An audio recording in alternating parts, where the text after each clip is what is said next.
untuk terus maju membangun Indonesia. Ku persembahkan seluruh jiwa raga untuk terus maju membangun Indonesia.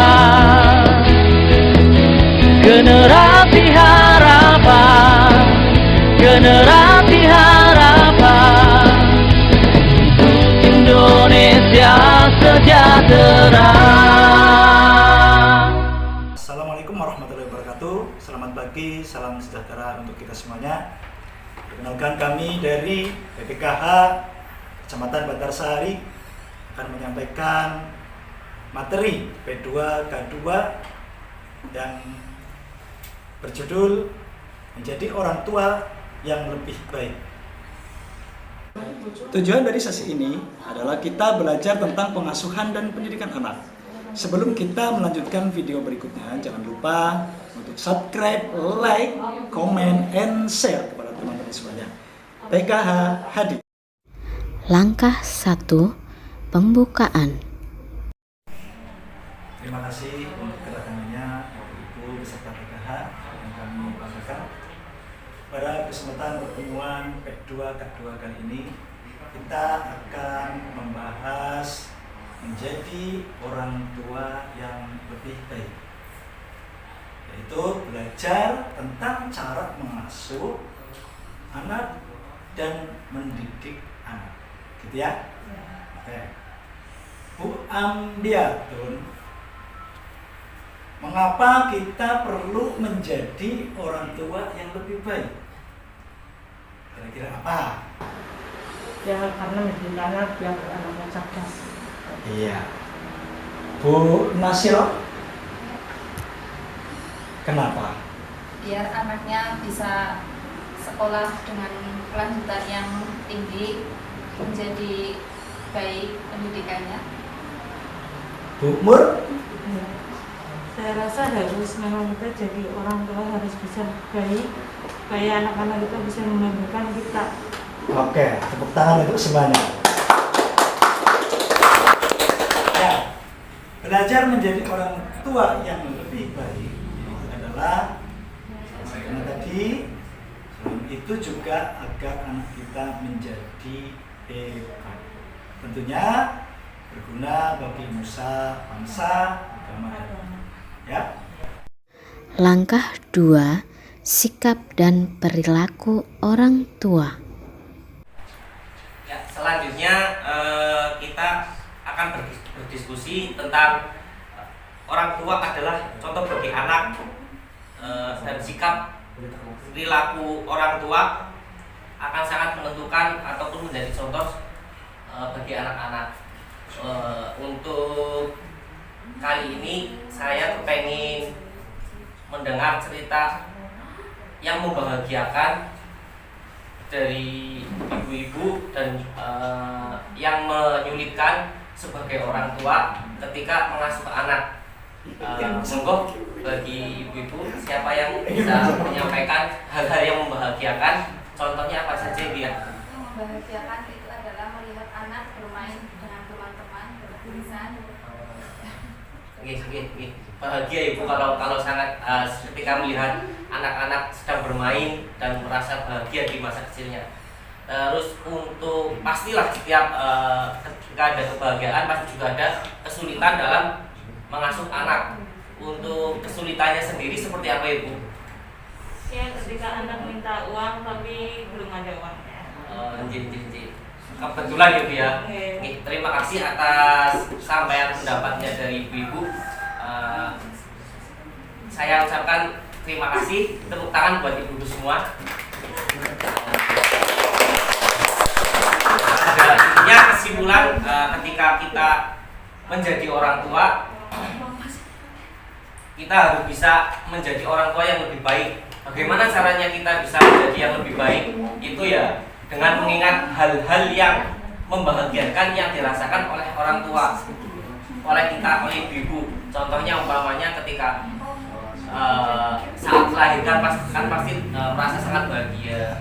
Ketika melihat anak tumbuh kembang dengan sehat, itu juga merasa bahagia. dan ketika kita mendapatkan dilalai ada kesulitan dalam mendidik anak ataupun mengasuh anak, ya kita sebisa mungkin ibu-ibu ajaklah diskusi, baik itu umpamanya dengan suami ataupun dengan anak ibu sendiri, bisa saja seperti itu. Fungsinya apa? Bisa agar ada keseimbangan ketika ibu-ibu berdiskusi dengan bapak di rumah tentang mengasuh anak. Jadi nanti ada keseimbangan antara ibu dan bapak untuk menyampaikan ataupun mendidik anak tersebut untuk menjadi lebih baik lagi. Lanjut ya Bu ya. Selanjutnya kita punya permainan ya Bu, namanya bermain terbalik. Bermain terbalik ini ada lagunya. Lagunya itu pundak, lutut, kaki. Pernah dengar? Pernah. Ya, kita berdiri ini Bu. Ikuti saya ya Bu ya. Yuk. Kepala, pundak, lutut, kaki, lutut, kaki. Konsentrasi. Kepala, pundak, lutut, kaki, lutut. Konsentrasi. Kepala, lutut, kaki, lutut. Konsentrasi Bu. Kepala, pundak, lutut, kaki, lutut, kaki. Konsentrasi Bu. Kepala, lutut, kaki, lutut, kaki. Oke, ya Bu ya. Duduk lagi Bu.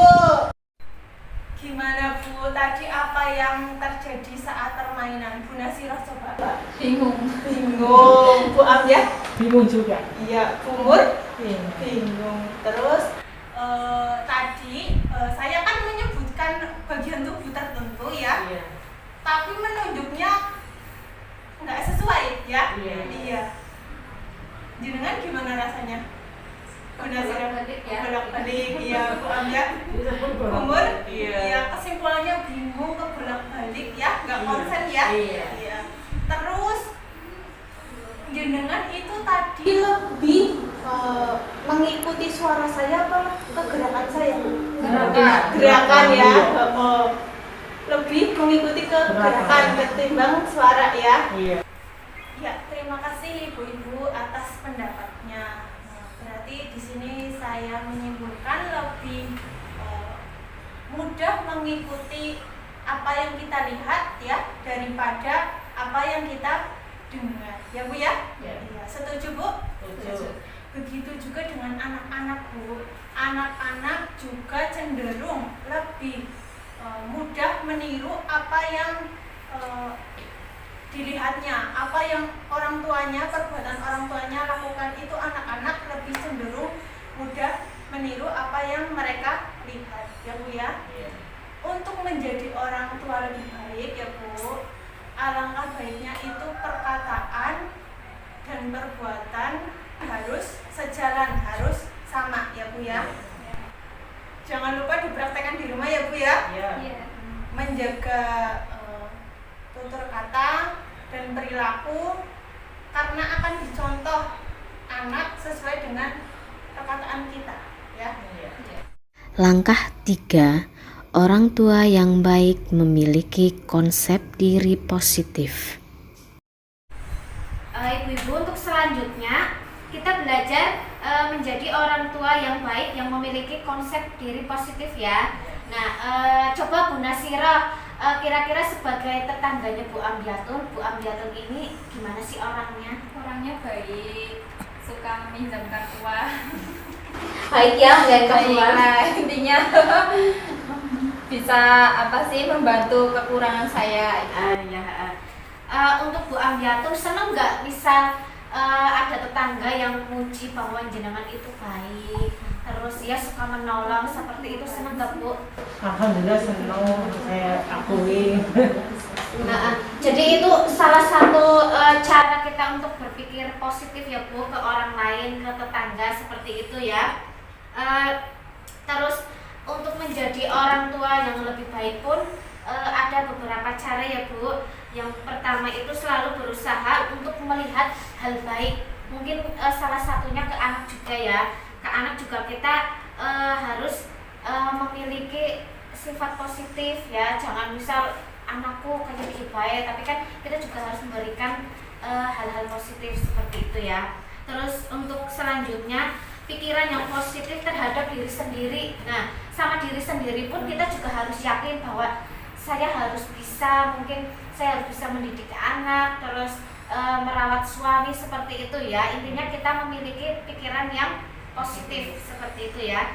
Selanjutnya pujian dari orang lain. Nah, itu kan juga membuat kita senang ya. Itu juga salah satunya ya, Bu.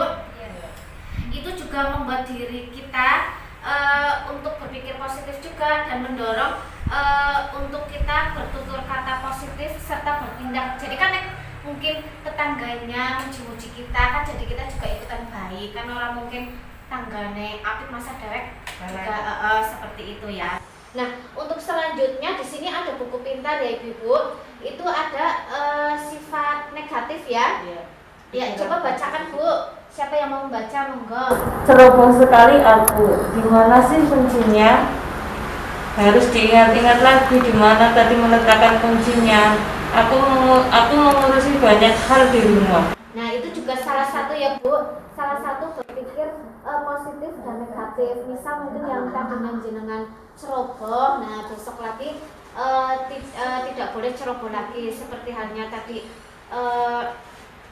menyimpan kunci ya, seperti itu ya. Nah, jadi itu materi dari saya ya Bu. Jadi kita harus selalu berpikir positif. Nah Ibu-ibu, sebelum kita melanjutkan lagi, mari kita nonton sebentar ya Bu. Ini nonton tentang filmnya Bu Lili sama anaknya Agus dan Ita.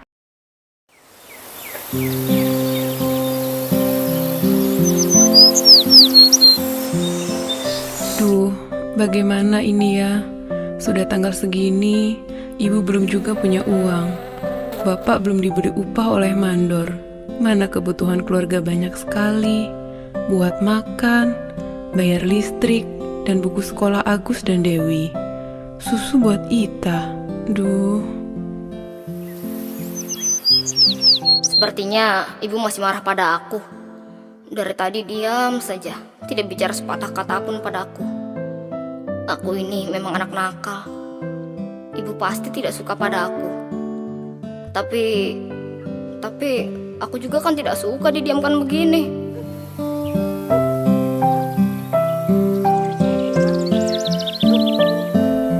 Agus kenapa diam saja dari tadi? Dia kelihatannya sedih. Kenapa ya dia? Atau jangan-jangan ibu yang salah? Ibu terlalu keras pada dia barangkali. Apa mungkin ibu sudah salah dalam perlakukan dia? Mungkin juga. Baiklah, kalau begitu, lain kali ibu harus lebih sabar. Tidak boleh terlalu sering marah pada anak-anak. Tadi sudah nonton videonya ya Bu ya. Tadi di video itu perasaan Agus gimana Bu? Sedang diasingkan sama ibunya, dia sedih. Sedih ya. Terus perasaan Ibu Lili juga gimana tadi? Sedih juga. Sama-sama sedih ya Bu. Umur juga sedih ya. Dan jadinya hubungan antara Bu Lili dan Agus itu jadi gimana Bu tadi di video? Jadi renggang ya. Jadi Bu Lilinya juga tidak enak sama Agusnya ya. Iya, sama-sama tidak enak. Terus mengapa bisa terjadi demikian? Tadi dicerita gimana? Karena anak menganggapnya ibu marah, tapi ibunya juga banyak kebutuhan. Karena keadaan ekonomi ya, dikira marah sama Agusnya. Nah, dari video tersebut kita ambil kesimpulan ya Bu.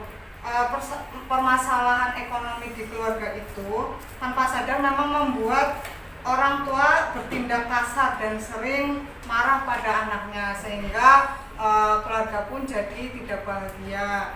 Kemudian orang tua juga perlu menyadari bahwa semua hal yang dilakukan sebagai orang tua itu akan mempengaruhi anaknya. Nah itu tadi kan Ibu Lili kan sedih karena kepikiran ekonominya, jadi berpengaruh dengan anaknya juga ikut sedih ya. Terus setelah ini kita akan nonton lagi Bu Kita akan nonton lagi perubahan perilakunya Bu Lili itu akan jadi seperti apa ya? Ya ibu-ibu, melanjutkan lagi ya. Kita nonton video lagi tentang Bu Lili, terus Ita dan Agus.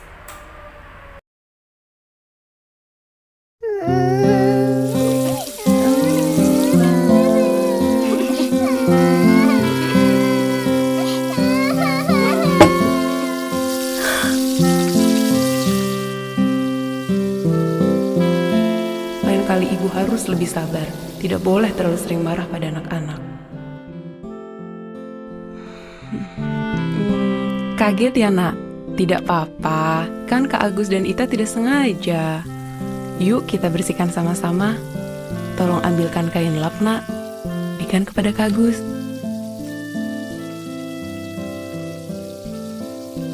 Terima kasih Ita. Yuk Agus, kita bersihkan sama-sama.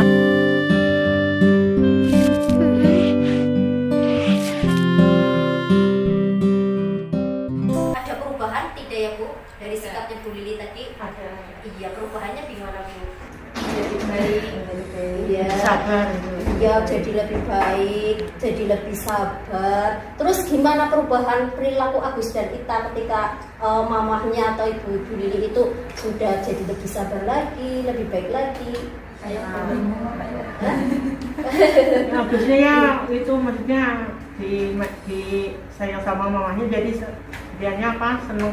Oh iya, seneng. Ternyata sikap orang tua yang baik, yang sabar, ternyata berpengaruh ya Bu terhadap sikap anak juga. Anak juga jadi lebih manut, lebih nurut. Iya, ternyata menjadi orang tua yang lebih baik itu tidak ditekan dengan banyaknya uang Bu. Meskipun kita misalnya hidupnya itu susah, ekonominya kurang, tapi kita harus tetap semangat untuk menjadi orang tua yang baik. Karena mendidik anak itu yang penting kita sabar, yang penting kita selalu semangat memberikan yang terbaik untuk anak-anak, didik mereka dengan penuh kasih sayang ya Bu. Ya. Langkah 5, melibatkan ayah dalam pengasuhan sehari-hari. Ibu-ibu kita hiburan dulu ya, biar nggak tegang. Nah kita nanti akan bertepuk-tepuk. Ya, saya contohkan dulu atau gimana? Contohkan dulu. Oke ya, saya contohkan. Tepuk 1, yes. Tepuk 2, oke. Tepuk 3, bisa. Ya, bisa? Bisa. Oke, kita mulai. 1, 2, 3. Tepuk 1, yes. Tepuk 2, oke. Tepuk 3, ciluka. Ibu-ibu semua, mungkin di antara panjenengan itu di rumah ada yang menjadi orang tua tunggal, ya. Nah, kalau menjadi orang tua tunggal itu nggak apa-apa Bu, nggak masalah, ya. Nanti kan ada yang membantu dari pihak keluarga lain, bisa nenek, kakek, ya, paman ataupun bibi. Yang penting siapapun yang akan menjadi pengasuh anak kita itu sama-sama memiliki kemampuan yang sama dengan kita. Nah, saya ingin bertanya sedikit sama ibu-ibu semua. Ibu-ibu kalau misalkan ayahnya ikut membantu mengasuh anak di rumah, kira-kira perasaan ibu-ibu gimana? Senang. Senang ya? Nggak sendirian gitu ya, ada yang membantu kayak gitu. Jadi kesimpulannya ibu-ibu, sebaik apapun ibu, kehadiran ayah akan memberikan dampak tersendiri. Nah, keterlibatan ayah akan membantu anak meningkatkan kemampuan sosial dan akademik anak di sekolah, ya. Sedangkan ibu itu akan memberikan dampak dalam perkembangan kemampuan emosional anak. Nah, begitu ya ibu. Nanti di rumah tolong dipraktekkan seperti itu, kira-kira bisa nggak? Bisa ya. Langkah 6, membuat keputusan bersama dan melaksanakan dengan konsisten. Baiklah ibu-ibu, pernahkah ibu-ibu di rumah berdiskusi dengan suami tentang mengasuh anak ibu-ibu semua di rumah? Pernah. Nah, segala sesuatu hal memang harus didiskusikan dengan keluarga, apapun itu, karena anak adalah buah hati kita semua. Ayo ibu-ibu, mari kita saksikan video berikut ini. Ita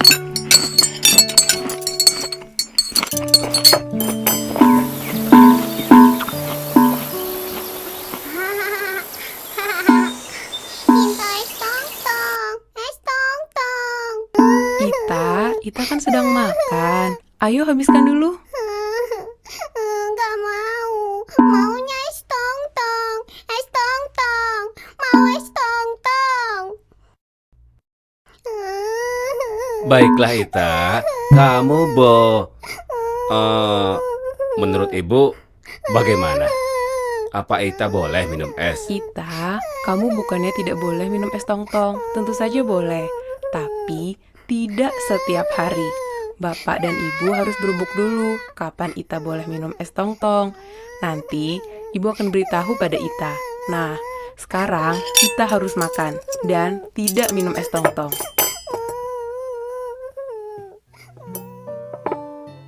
Ibumu benar Ita. Tentu saja Ita boleh minum es. Tapi sekarang kita makan dulu ya. Cep. Nah, dari video tersebut, bagaimana menurut ibu-ibu tentang pengasuhan anak di rumah? Nah, dari video tersebut bisa kita simpulkan bahwa Pak Rusli dan Bu Lili lebih memilih untuk menenangkan kita dan tidak memenuhi begitu saja permintaan kita. Mereka juga menyampaikan kepada kita bahwa mereka akan berdiskusi lebih dahulu untuk memutuskan kapan saatnya kita boleh minum es. Orang tua yang baik tidak selalu harus memenuhi semua keinginan anak-anaknya. Pak Rusli dan Bu Lili berusaha memenuhi kebutuhan kita, yaitu membujuk kita agar mau makan meskipun kita itu menangis meminta es tong-tong. Langkah 7. Menghindari konflik di hadapan anak. Di sesi ini kita akan membahas cara menahan marah. Biasanya ibu-ibu itu bagaimana kalau menahan marah? Diam. Terus minum air putih atau cuci muka gitu ya. Banyak berbagai cara untuk menahan marah. Biasanya ibu-ibu cenderung diam. Tapi yang biasa dilakukan adalah bagi kita itu biasanya itu minum air putih, itu akan menenangkan kita dari amarah. Sekarang kita akan mencontohkan bagaimana cara menahan amarah. Pertama, tarik nafas panjang. Coba ibu-ibu ikuti saya ya Bu ya. Pertama kita tarik nafas, tahan, kita lepaskan pelan-pelan. Saya contohkan. Tarik nafas, lepaskan. Tarik nafas, lepaskan. Itu akan mengurangi rasa amarah kita. Itu adalah contoh yang paling mudah. Yang kedua, kita diem gitu ya Bu. Cuman diem kadang-kadang tidak bisa menyelesaikan masalah. Itu hanya sesaat. Tapi itu juga salah satu contoh untuk menahan amarah. Kedua, minum air putih. Itu adalah salah satu cara untuk kita menahan amarah. Dengan air putih kita telan, itu akan mengurangi amarah kita. Kalau kita sudah marah di depan anak-anak, pasti anak-anak akan takut ya Bu ya. Nah, kita harus bisa menahan amarah di depan anak-anak dengan cara belajar. Belajar di sini kita raut wajah kita jangan sampai kelihatan marah. Di sini kita akan senam wajah Bu. Ya, senam wajah di sini banyak macamnya. Dengan cara mungkin kita jadarkan kayak gini dulu, atau dengan senyum gitu ya Bu ya. Ya, coba dibuka maskernya, kita mulai senam wajah. Ya, kita pertama senyum, gitu. Ya, karena tertawa itu ada modelnya Bu, model tertawa lepas, model tertawa lebay, atau model tertawa benar-benar tertawa lepas gitu ya Bu. Kalau kita nggak usah yang terlalu lebay ataupun terlalu lepas gitu ya. Bisa aja, yang penting kita bisa melatih supaya agar kita bisa menahan marah. Pertama dengan senyum. Ibu senyum aja ya Bu. Coba ibu-ibu yang cantik senyum. Mulai. Ya, bagus. Terus atau menggunakan kayak gini. Gimana? Ya. Coba ibu-ibu lakukan bareng dengan saya. 1, 2, 3. Nah, itu adalah salah satu contoh untuk menahan marah ya Bu ya. Jadi di saat ibu-ibu dengan suami sedang ada permasalahan, terus suami marahin ibu-ibu, ibu-ibu juga akan ikut marah di depan anak-anak. Kita juga harus menahan amarah itu, juga menahan amarah suami. Gitu ya Bu ya. Jadi kira-kira jelas untuk sesi ini Bu? Jelas. Nanti coba dipraktekkan di rumah ya Bu ya. Bagaimana cara menahan amarah ya Bu. Ya, kalau senam aja bisa, sudah bisa. Marah, senyum, sudah bisa. Ya, oke, sip. Kita lanjutkan untuk praktek di rumah. Sekian dari saya, terima kasih. Bagi ibu-ibu, selanjutnya kita akan belajar dari keluarga Bu Lili dan Pak Rusli ya Bu. Nanti kita sama-sama melihat videonya.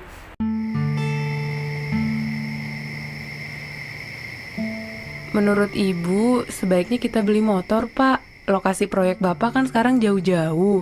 Apa Bapak tidak capek? Tidak apa-apa, jauh sedikit.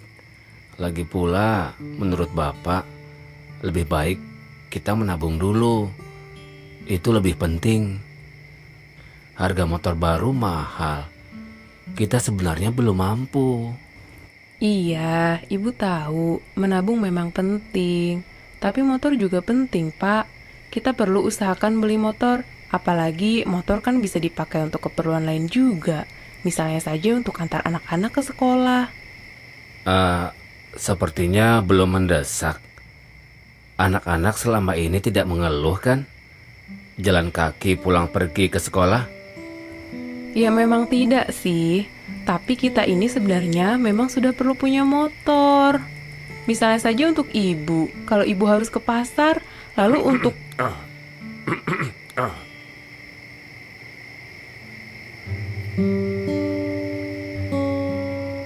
Kita lanjutkan saja diskusinya nanti ya Bu. Kalau anak-anak sudah tidur.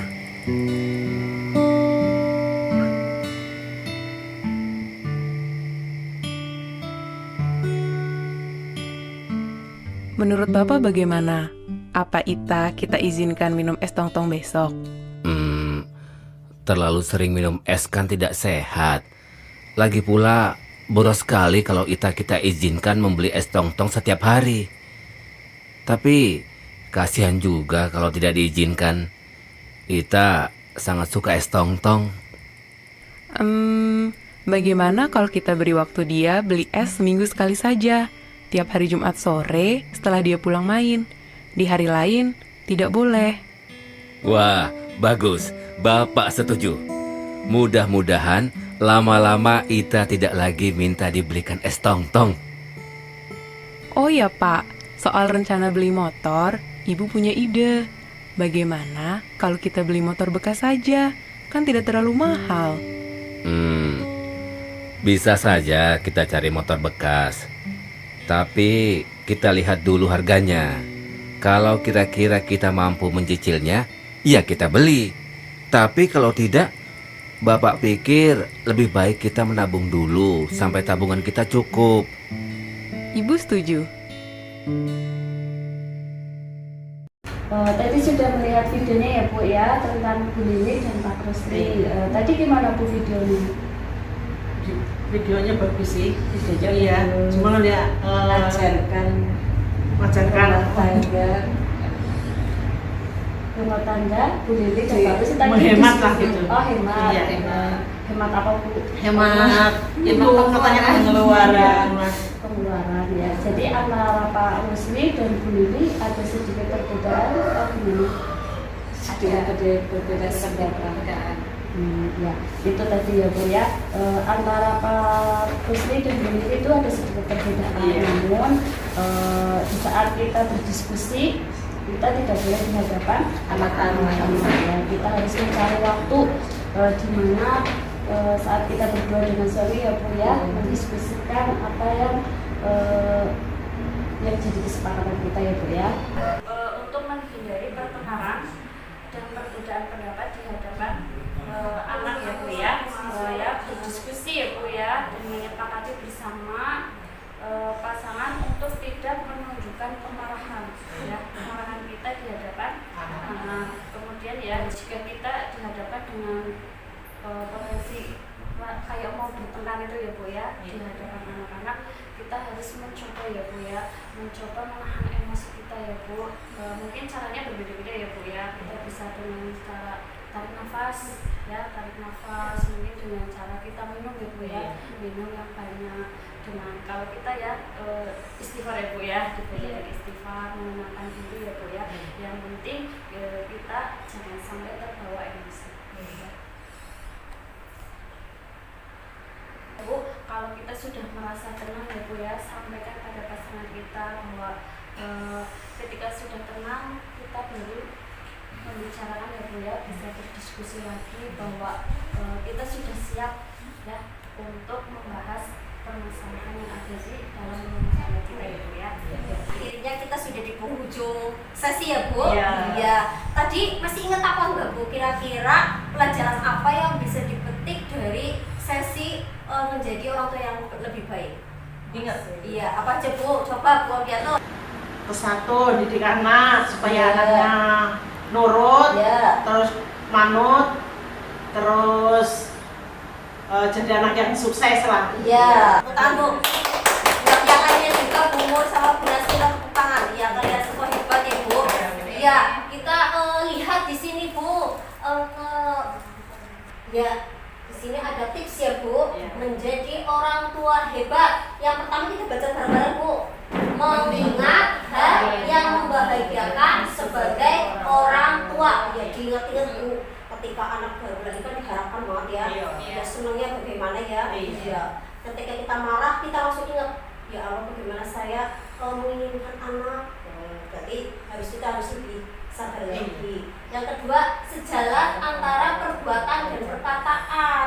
Kalau jenengan sholat ya, ya jadi memberi contoh. Jangan sampai jenengan sholat tapi ibunya nonton anime. Iya, terus kayak gitu. Ya terus selanjutnya selalu berusaha yang melihat hal yang positif yang ada dalam diri Anda. Jangan minder Bu.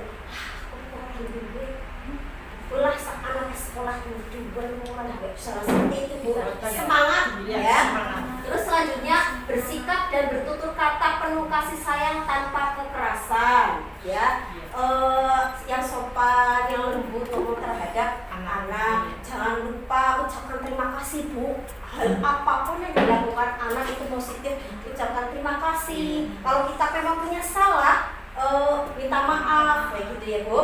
Ya, terus selanjutnya tip menjadi orang tua hebat. Yang pertama, ayah dan ibu saling bekerja sama dalam mengasuh anak. Ya jangan mentang-mentang ini anak harus urusan ibu. Kalau masalah cari duit urusan bapak, jangan seperti itu.